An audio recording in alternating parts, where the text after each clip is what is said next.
Ας κρατήσουν οι χώροι και θα βρουν μαλλιώτικα στέγια υπαρχιώτικα βρε. Πως μη σύναξης αυτή σαν χωριό αυτόνομο να ξεδιπλωθεί μέχρι τα ουρανιά σώματα με πομπούς και με κερές φτιάχνουν οι Έλληνες κυκλώματα κι ιστορία οι παρέες.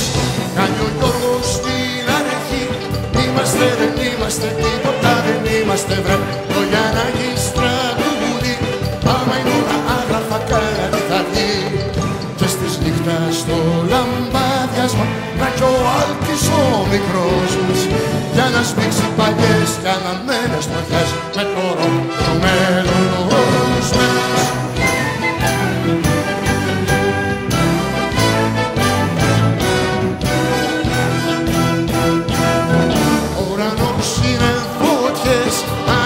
Μαζώματα, σπίτες και κυκλώματα βρε και παρές λαμπέρες ο καθρέφτης πάνω στις ακρογιαλιές κι είτε με τις αρχαιότητες είτε με ορθοδοξία των Ελλήνων οι κοινότητες φτιάχνουν άλλο γαλαξία.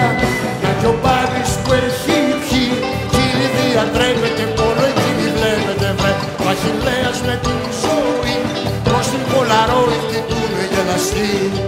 ότι η Έλενα η χορεύτρια σκύβει στη μεριά του τάσου και με μάτια κλειστά τραγουδούν να ακούσω. Έβγε!